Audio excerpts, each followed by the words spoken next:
जेटेट की तैयारी कर रहे सभी शिक्षक साथियों को मेरा जोहार। और आज हम लोग एक नया टॉपिक में बात करेंगे जो पहली बार जेटेट के सिलेबस में शामिल किया गया है, और ये है हमारा ब्लूम टैक्सोनॉमी।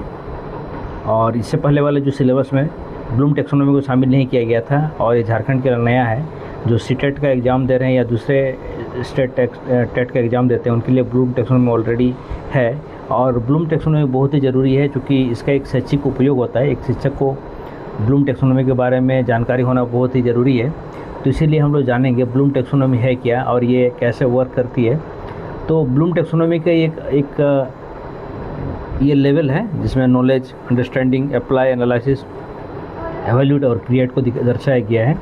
तो इसको सबसे पहले हम जानेंगे ब्लूम टैक्सोनॉमी है क्या, ठीक है। और फिर हम जानेंगे ब्लूम टैक्सोनॉमी कैसे काम करती है और इसका शैक्षिक उपयोग कैसे करते हैं। और ख़ासकर NEP 2020 के संदर्भ में ब्लूम टैक्सोनॉमी का हम लोग उपयोग कैसे करेंगे और यहाँ से किस प्रकार के प्रश्न पूछे जा सकते हैं, तो इस पर हम चर्चा करेंगे। और इस वीडियो के अंतिम में हमने सभी प्रश्न सेक्शन रखा है जहाँ पे इस टॉपिक से किस प्रकार के प्रश्न पूछे जा सकते हैं। तो इसलिए बिना स्किप किए हुए इस वीडियो को आप देखिए। और इसके अंतिम सेक्शन में हमने करीब 50 प्रश्नों को बनाया है। 50 प्रश्न कैसे प्रश्न पूछे जा सकते हैं और उन प्रश्नों पे हम चर्चाएं करेंगे। अगर आप हमारे चैनल पे नए हैं तो हमारा चैनल का नाम है माय ड्रीम डेस्टिनी।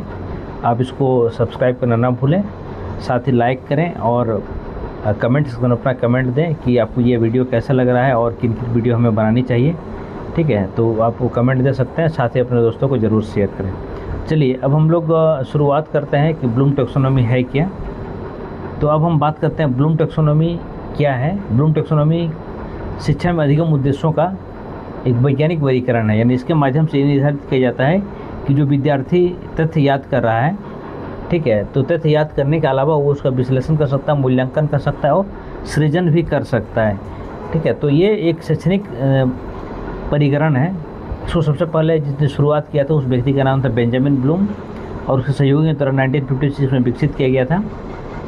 बाद में 2001 में लॉरेन एंडरसन और डेविड कोटवॉल के द्वारा इसको संशोधित किया गया, ठीक है। तो जो भी है, तो ये ब्लूम टैक्सोनॉमी है। यानी इसका उद्देश्य है मुख्य रूप से हम बच्चों में, ठीक है, सिर्फ तथ्यों को याद न कराएं बल्कि उनका विश्लेषण, मूल्यांकन और सृजन स्तर तक हम बच्चों के स्तर को पहुंचाएं ताकि वे आने वाले वर्षों में अपने शैक्षिक उद्देश्यों को सही ढंग से प्राप्त कर सकें। ये ब्लूम टैक्सोनॉमी का मुख्य उद्देश्य है। अब हम जानते हैं ब्लूम टैक्सोनॉमी का मुख्य उद्देश्य क्या है। शिक्षण उद्देश्यों को स्पष्ट करना। हम बच्चों में जिन चीज़ों का समावेश करना चाहते हैं, भविष्य में बच्चों को जिस आधार पर बनाना चाहते हैं, ठीक है, उसको उस दृष्टिकोण को विकसित करना। साथ ही सरल से जटिल अधिगम की योजना बनाना। यानी उनका जो थिंकिंग लेवल है, सोचने का प्रक्रिया है, ठीक है,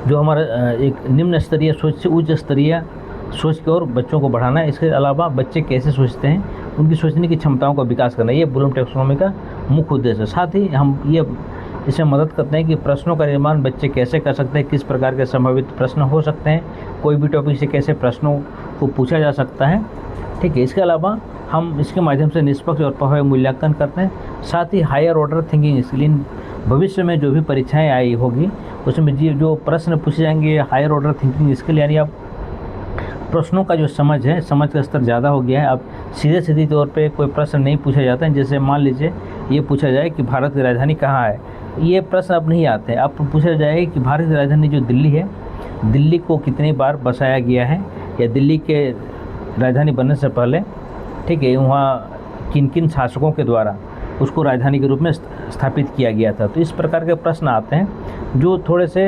उच्च स्तर के हैं। तो इसी को हायर ऑर्डर थिंकिंग, इस प्रकार के स्किल को बच्चों के बीच में विकसित करना इस टैक्सोनॉमी या इस वर्गीकरण का मुख्य उद्देश्य है। अब हम बात करते हैं ब्लूम टैक्सोनॉमी के जो क्षेत्र हैं, जिसको डोमेन के नाम से जानते हैं, किन किन डोमेन में काम करता है। ये मुख्य रूप से 3 डोमेन में काम करता है। पहला डोमेन है कॉग्निटिव डोमेन, जिसको संज्ञानात्मक क्षेत्र। दूसरा डोमेन आता है आपका, ठीक है, दूसरा डोमेन के क्षेत्र में अगर हम बात करेंगे तो दूसरा डोमेन में इफेक्टिव डोमेन या भावात्मक क्षेत्र आते हैं, और तीसरा डोमेन में साइकोमोटर या मनोक्रियात्मक क्षेत्र। अब हम जानेंगे ये तीनों डोमेन के बारे में विस्तार पूर्वक और ये किस प्रकार ये काम करते हैं। जिसे हमने थोड़ा देर पहले हमने जाना है कि ब्लूम टैक्सोनॉमी का अलग अलग स्तर है। यानी अब हम वापस आते हैं उस पिरामिड स्ट्रक्चर में जहाँ पे हम जानने की कोशिश करेंगे कि ये ब्लूम टैक्सोनॉमी क्या है। ठीक है। ये सबसे पहले ये जो आप पिरामिड देख रहे हैं, ये पिरामिड के रूप में बेंजामिन ब्लूम ने बताया कि सबसे पहले हम चीज़ों को ज्ञान के रूप में याद करते हैं, फिर चीज़ों को समझने की कोशिश करते हैं, जिसको डिस्क्राइब या एक्सप्लेन करके समझते हैं, फिर उन चीज़ों को हम अप्लाई करते हैं, फिर बाद में उनको एनालिसिस करते हैं और उसको फिर एवेल्यूट करते हैं, फिर अंतिम रूप में कोई चीज़ का हम क्रिएट करते हैं या सृजन करते हैं। तो ये 6 अलग अलग स्तर हैं और ये 6 स्तरों के बारे में ये जो है ये क्लासीफाई किया गया है 3 अलग अलग डोमेन में, जिसको कॉग्निटिव डोमेन या संज्ञानात्मक क्षेत्र में ये 6 डोमेन आते हैं। तो संज्ञानात्मक क्षेत्र क्या है और किस प्रकार हम knowledge, understanding, apply, analysis, evaluate and create को उपयोग करेंगे। ठीक है, इसको हिंदी में नीचे में आपको विस्तार पूर्वक से बताया गया है।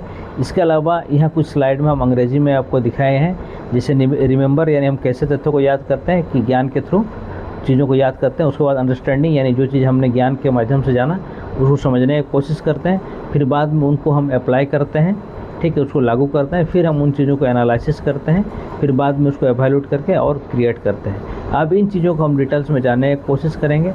यहाँ पे अंग्रेजी में दिया गया है और इन्हीं चीज़ों को मैं नीचे में आपको अंग्रेजी के हिंदी के रूप में विस्तार पूर्वक बता दे रहा हूँ कि ये कैसे वर्क कर रहे हैं। ठीक है, तो यहाँ पे जैसे हम लोग बात करें remember, understand, apply, analysis, analysing, evaluating और क्रिएट।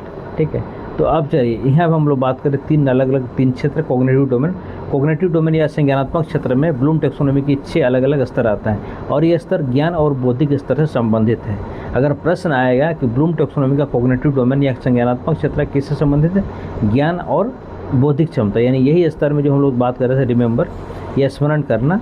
स्मरण करना मतलब है सीखी हुई जानकारी को याद करना, यानी कोई भी क्रियाएँ जैसे कोई चीज़ को याद करना, पहचानना, सूची बताना या दोहराना या नाम बताना।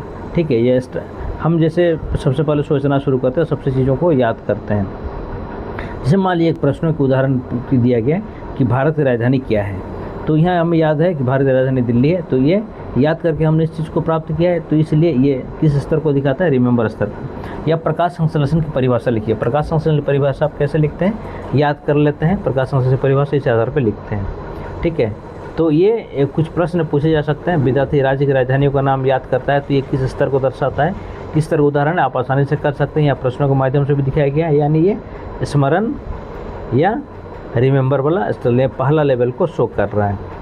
ठीक है, अगला है अंडरस्टैंड या समझ, यानी जानकारी का अर्थ समझना या अपने अर्थों को व्यक्त करना। जैसे मान लीजिए हमने जानकारियाँ लिया, समझे, वर्णन किए, तुलना किए, उदाहरण या सारांश को लिखे। तो मान लीजिए अब हम लोग बात आते हैं कि लोकतंत्र के अर्थ को समझाइए। लोकतंत्र का मतलब होता है कि जनता का, जनता द्वारा, जनता के लिए शासन। तो यहाँ सबसे पहले बच्चों ने क्या किया, लोकतंत्र के अर्थ को समझा, उसको याद किया। बाद में लोकतंत्र कहाँ कहाँ है, कैसे है, हम उनको चीज़ों को समझने की कोशिश करें। यानी भारत एक लोकतांत्रिक देश है, तो लोकतांत्रिक हम विस्तृत रूप से हम लोग समझने की कोशिश कर रहे हैं। यानी जब हम चीज़ों को, तथ्यों को समझते हैं तो हम किसके स्तर में आते हैं, अंडरस्टैंडिंग या समझ स्तर में आते हैं।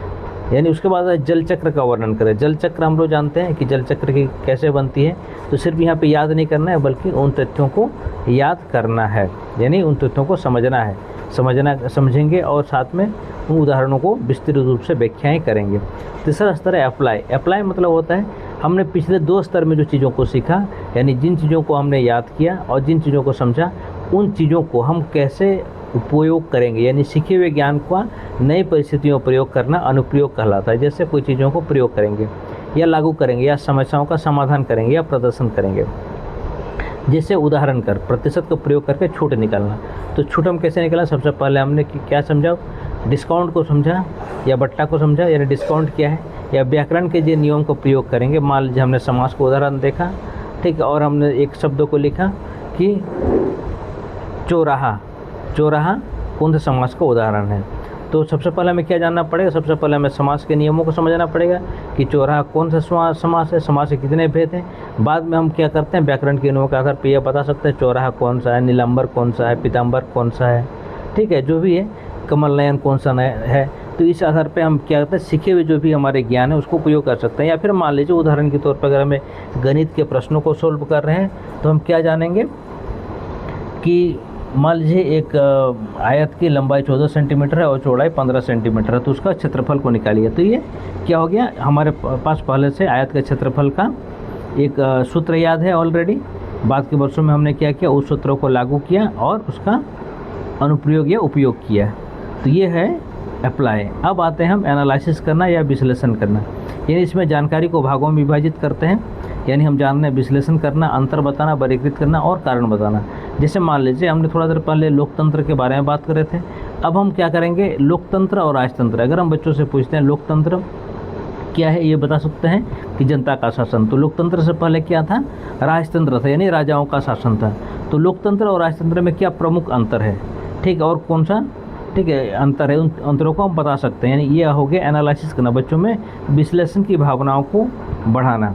और बाद में हम प्रदूषण के कारण का विश्लेषण कर सकते हैं, यानी प्रदूषण क्या है और प्रदूषण के क्या क्या कारण, उनका विश्लेषण करना, ठीक है। तो ये एनालिसिस यानी ये बच्चों के स्तर को बढ़ाने में सबसे ज़्यादा मदद करता है। यानी हम लोग पहले क्या करते हैं, पहले सिर्फ तथ्यों को याद करते थे, अब तथ्यों को याद नहीं करना है बल्कि उनको समझना है और उनका वास्तविक रूप में उपयोग करना है, ठीक है। तो बच्चों के साथ भी ठीक ऐसे ही होता है। तो अब ये चूँकि जानते हैं कि NEP 2020 में, ठीक है, रटंत शिक्षा प्रणाली से मुक्ति को उपाय दिया गया, बल्कि क्या जोर दिया गया कि बच्चों को अपने स्तर में अनुभव के आधार पर शिक्षा को सीखें, अच्छे से समझें, ठीक है। ये सिर्फ याद करना नहीं है बल्कि भावी जीवन के लिए तैयार होना है। अब हम लोग आते हैं एवैल्यूएट की ओर, मूल्यांकन की ओर। यहाँ पे क्या है, तथ्यों के आधार पर निर्णय देना, यानी क्या क्या तथ्य हैं, यानी निर्णय लेना या मूल्यांकन करना या तर्क देना, उचित ठहराना, ये एवैल्यूएट लेवल का अर्थ है। यानी जैसे मान लीजिए एक प्रश्न है, क्या ऑनलाइन शिक्षा प्रभावी है, कारण से उत्तर दिए, यानी ये मूल्यांकन हम करेंगे कि ऑनलाइन शिक्षा कितना हद तक प्रभावी है। या किसी नीति का मूल्यांकन कीजिए, मान लीजिए हमारे देश में जो भी नीतियाँ हैं, ठीक है, कोई एक नीति ले सकते हैं कि भारत में जैसे गरीबी को हटाने के लिए या गरीबी को कम करने के लिए भारत में नरेगा जैसी कानूनों का निर्माण किया गया, तो इस नीति का मूल्यांकन किया। यानी ऐसे प्रश्नों में हम क्या कर सकते हैं, मूल्यांकन कर सकते हैं, यानी उसके बारे में अपना निर्णय को दे सकते हैं तथ्यों के आधार पे, या मूल्यांकन करके, या आपका जो भी उचित लगता है, आपके दिमाग में जितने सारे तथ्य हैं उस आधार पर उसका मूल्यांकन कर सकते हैं। ये है हमारा मूल्यांकन लेवल। यानी बच्चों के मन में अगर कोई प्रश्नों को पढ़ाते हैं या कोई टॉपिक को पढ़ाते हैं तो उन चीज़ों के बारे में उनके दिमाग में आना चाहिए कि हम इन टॉपिक को, इस पार्ट को हम कैसे समझ रहे हैं। साथ में इन प्रश्नों के आधार पे उनसे आप मूल्यांकन कर सकते हैं। और अंतिम में सृजन करना सबसे अंतिम स्टेप है, ठीक है। इसमें क्या होता है, नया विचार, मॉडल या योजना या उत्पाद को तय करते हैं। जैसे बच्चों को साइंस में प्रोजेक्ट दिया जाता है, मॉडल का निर्माण करते हैं, डिजाइन बनाते हैं या कोई नई चीज़ों को क्रिएट करते हैं, तो ये सबसे उच्च स्तर के कौशल में एक माना जाता है, ठीक है। यानी इसके अंदर बच्चे क्या कर सकते हैं, नए विचार ला सकते हैं, मॉडल ला सकते हैं, योजना या उत्पाद को तैयार कर सकते हैं। इसमें जैसे मान लीजिए उदाहरण के तौर पर दिया गया, जल संरक्षण की नई योजना बनाई जाए, ठीक है। तो बच्चों को सबसे पहले जल संरक्षण क्या है उसके बारे में पता होना चाहिए। उसके बाद जल संरक्षण कैसे करेंगे, तब जाके अंतिम रूप से वे उसमें योजना बना सकती है। फिर पर्यावरण संरक्षण में कोई पोस्टर तैयार करते हैं। तो ये बच्चों का सृजन या क्रिएटिविटी को शो करता है, या क्रिटिकल थिंकिंग लेवल को शो करता है। NEP 2020 शिक्षा पद्धति यही कहलाती है कि बच्चों में क्रिएटिव थिंकिंग का सोच को विकसित करना है। अब हम लोग 6 स्तर के क्रमों को जानेंगे। सबसे नीचे है रिमेंबर, ठीक है, उसके बाद अंडरस्टैंडिंग, फिर अप्लाई, फिर एनालिसिस, फिर एवैल्यूएट और उसमें क्रिएट। सबसे निम्न स्तर में कौन है, रिमेंबर है, याद करना है। उससे थोड़ा सा ऊपर है अंडरस्टैंड, मध्यम लेवल में क्या है, अप्लाई करना, और उच्च लेवल में हो गया एनालिसिस, उससे उच्च हो गया एवैल्यूएट, और सर्वोच्च लेवल में है क्रिएट, ठीक है। स्तर को आप जरूर याद रखिएगा कि किस स्तर में किन किन चीज़ों के बारे में बताया जा रहा है। यानी हम यहाँ पर अगर बात करेंगे कि स्तर कौन कौन सा है। चलिए अब हम बात करते हैं लॉट्स और हॉट्स, ठीक है। अभी जैसे आने वाले जितने सारे परीक्षा हम सब HOTS level, higher order thinking skill, और लॉट्स यानी लोअर ऑर्डर थिंकिंग स्किल वाले प्रश्न पूछेंगे। यानी अगर मान लीजिए ये है क्या, ये हमारे सोच का स्तर को दर्शाता है। प्रश्नों का स्तर अगर उच्च स्तर का होता है, जहाँ पे विश्लेषण आधारित या तथ्यों पर आधारित प्रश्न पूछे जाते हैं या कथनात्मक प्रश्न पूछे जाते हैं, यानी ये प्रश्न है हॉट्स लेवल प्रश्न, ठीक है। और लॉट्स लेवल में जो वन लाइनर प्रश्न है, या लॉट्स लेवल, अभी आने वाले चाहे टेट की परीक्षाएं या नियुक्ति परीक्षाएं, सभी में हॉट्स लेवल के प्रश्न आने की पूरी उम्मीद है। जैसे सीटेट ने शुरुआत कर दिया है, तो बाकी स्टेट टेट में भी शुरुआत हो गया है, तो जेटेट में भी पूर्ण संभावना है कि हॉट्स लेवल के प्रश्नों को पूछा जाए। तो हॉट्स मतलब हायर ऑर्डर है, उच्च स्तरीय कौशल है। तो लोअर स्तर में क्या क्या आता है, जैसे हम चीज़ों को याद कर लेते हैं, समझते हैं और अप्लाई कर देते हैं, ठीक है। तो इतना ही ज़रूरत नहीं है, इससे आगे हमें बढ़ना है। यानी लॉट्स लेवल में 3 चीज़ आते हैं, रिमेंबर, अंडरस्टैंडिंग और अप्लाई। और हॉट्स लेवल में, ठीक है, यानी लॉट्स लेवल में हमें सिर्फ क्या करना है, ज्ञान को प्राप्त करना है, उसको उपयोग करना शामिल है। लेकिन हॉट्स लेवल में क्या करते हैं, हम एनालिसिस करते हैं, एवेल्यूट करते हैं और क्रिएट करते हैं। यानी इसमें आलोचनात्मक चिंतन, समस्या समाधान, निर्णय और नवाचार शामिल है। यानी हम क्या करते हैं, कोई भी प्रश्नों या कोई भी विषयों को लेकर चिंतन करते हैं, समस्या समाधान की भावना विकसित होती है और बाद के वर्षों में बच्चे क्या कर सकते हैं, नवाचार कर सकते हैं या निर्णय ले सकते हैं। इससे क्या होता है कि बड़े से बड़े परीक्षाओं को आसानी से पास कर सकते हैं और भावी जीवन के लिए तैयार हो सकते हैं। ठीक है, इसलिए आप जरूर कोशिश कीजिए, क्योंकि जेटेट में हॉट्स आधारित प्रश्नों का विशेष महत्व है, क्योंकि हो सकता है आने वाले समय में हॉट्स लेवल का अधिक प्रश्न पूछे जाएं, इसलिए आप हॉट्स लेवल का तैयारी में लगे रहिए। अगला है एफेक्टिव डोमेन या भावनात्मक क्षेत्र। इसमें क्या है कि विद्यार्थियों की भावना और रुचि, मूल्य एवं दृष्टिकोण से संबंधित है। इसमें डेविड कोटवल ने इसका विकसित किया था एफेक्टिव डोमेन को। यानी इसके अंदर में क्या आता है, इसके अंदर आता है कि ग्रहण करना, ठीक है, रिसीविंग, कोई चीज़ का रिस्पॉन्डिंग करना, प्रतिक्रिया देना। ठीक है, आप किस प्रकार कोई चीज़ को लेते हैं, नई परिस्थितियों में आप कैसे एडजस्ट करते हैं। ठीक है, ये इसके अलावा आप लोगों के साथ बातचीत करते हैं तो कैसे रिस्पॉन्स देते हैं, आपका भावनात्मक प्रतिक्रिया क्या है, कोई चीज़ को मूल्य क्या देते हैं या लोग आपको मूल्य कैसे देते हैं। इसके अलावा संगठन निर्माण में या आपका चरित्र निर्माण में जो सबसे महत्वपूर्ण भूमिका है, ये भावात्मक, ठीक है, क्षेत्र या एफेक्टिव डोमेन के अंतर्गत आता है। जैसे उदाहरण की अगर बात करेंगे, हम राष्ट्रीय ध्वज का सम्मान करना, तो राष्ट्रीय ध्वज हम लोग जानते हैं राष्ट्रीय महत्व का विषय है, तो इसको हम सम्मान देंगे, तो ये आपका वैल्यू देने को शो करते हैं, ये भावात्मक पक्ष या इफेक्टिव डोमेन को शो कर रहा है। इसके अलावा पर्यावरण संरक्षण के प्रति हमारा सकारात्मक दृष्टिकोण होना चाहिए, क्योंकि हम लोग जानते हैं आने वाले वर्षों में पर्यावरण हमारे महत्वपूर्ण चीज़ें हैं। तो ये आपको क्या करता है, ये आपका भावात्मक पक्ष यानी भावात्मक रुचि और मूल्यांकन या आपका दृष्टिकोण को दर्शाता है। ठीक है, आप क्या सोचते हैं और कैसे सोचते हैं। तो बालकों में भी यही चीज़ होता है। तो बालकों में हमें तीनों स्तर को देखना है कि किस स्तर में बच्चा है, कि ठीक है कि ये बच्चे संज्ञानात्मक स्तर में है या इफेक्टिव स्तर में है या ठीक है साइकोमोटर स्तर में है। तीनों स्तर में आपको पता लगाना है किस स्तर में है।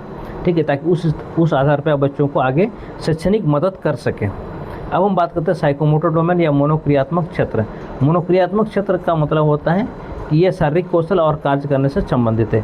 कभी कभी ऐसा होता है कुछ बच्चे चित्र बनाने में बहुत ज़्यादा एक्सपर्ट होते हैं या गाना गाने में या कोई मैकेनिक वाला काम करने में, लेकिन वे बच्चे पढ़ाई में उतने तेज नहीं होते, तो उसका मनोक्रियात्मक क्षेत्र यानी वो साइकोमोटर डोमेन क्षेत्र में वे शारीरिक कौशल या अन्य कार्य करने में संबंधित होते हैं।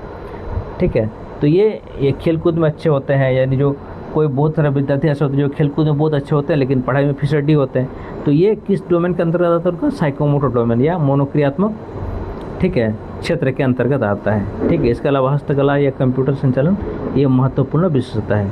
तो अब हम बात करते हैं कि ब्लूम टैक्सोनॉमी का विशेष महत्व क्या है। ब्लूम टैक्सोनॉमी शिक्षण को उद्देश्यात्मक या उद्देश्यपरक बनाती है। ठीक है, इसके अलावा यह सरल से कठिन अधिगम को क्रम देती है। इसके साथ साथ प्रश्न निर्माण में सहायता करती है और ये निष्पक्ष मूल्यांकन करती है, यानी बालकों में किस भावनाएं हैं, कैसे सीखते हैं, इसकी मूल्यांकन करते हैं। इसके अलावा ये रटने के बजाय सोचने की क्षमता विकसित करने पर बल देता है। साथ ही NEP 2020 के कौशल आधारित और दक्षता आधारित शिक्षण दृष्टिकोण के अनुरूप ब्लूम टैक्सोनॉमी को बनाया गया है, लेकिन इसकी कुछ सीमाएँ हैं। इन सीमाओं में क्या है कि सभी विषयों पर समान रूप से लागू करना आसान नहीं होता है। इसके अलावा भावनात्मक और रचनात्मक सीखने का पूर्ण आकलन कठिन हो सकता है। साथ ही शिक्षक के उचित प्रशिक्षण की आवश्यकता होती है, कि जो ब्लूम टैक्सोनॉमी जो शिक्षक इसको अप्लाई करेंगे बालकों में, उनको ब्लूम टैक्सोनॉमी का पूरा आना चाहिए, उसको खुद क्रिएट लेवल तक पहुंचना चाहिए ताकि बच्चों को सही दिशा निर्देश दे सकें। अगर मान लीजिए शिक्षक ब्लूम टैक्सोनॉमी नहीं पता है शिक्षकों को ही, या फिर वही उनको एनालिसिस नहीं कर पाते हैं, तो ये वास्तविक रूप से प्रभावी नहीं होता है। ठीक है, और इसका उपयोग हो सकता है कि परीक्षा केंद्रित उपयोग के लिए इसका सीमित उपयोग हो सकता है।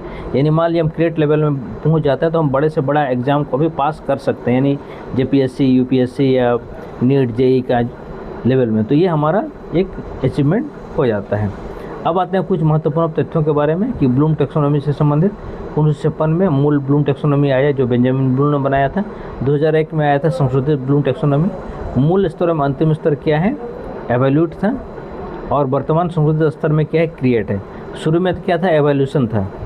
ठीक है, अभी ठीक है मूल स्तर यानी जो बेंजामिन ब्लूम ने जिसने किया था उसमें अंतिम स्तर एवोल्यूशन था, और वर्तमान संशोधित स्तर में क्या दिया गया, क्रिएट दिया गया है। इसके अलावा संशोधित टैक्सोनॉमी में नॉलेज और कंपैरिजन की जगह में रिमेंबर अंडरस्टैंडिंग का प्रयोग किया गया है। ठीक है, अब बाद में एनालिसिस, एवेल्यूट और क्रिएट को हॉट्स का आधार माना जाता है। ठीक है। और जनरली जेटेट में जो भी किसी कक्षा परिस्थिति आधारित प्रश्न पूछा जाता है तो टैक्सोनॉमी किस स्तर का उदाहरण है। चलिए हम लोग कुछ टिप्स के बारे में बात करते हैं। ठीक है, जैसे यहाँ पर है कि जेटेट से संबंधित टिप्स, जैसे हम देखते हैं कि यदि प्रश्नों को केवल याद करना, परिभाषा बताना या सूची बनाना हो तो कौन सा लेवल है? Remember level. यदि समझना हो, व्याख्या करना हो या सारांश देना है तो कौन सा लेवल है? Understand level. यदि सीखे हुए नियम को हम प्रयोग करेंगे तो कौन सा लेवल में जाएंगे? Apply level. और यदि तुलना, अंतर, कारण या विश्लेषण के बारे में पता करेंगे तो कौन सा लेवल में जाएंगे? Analysis level.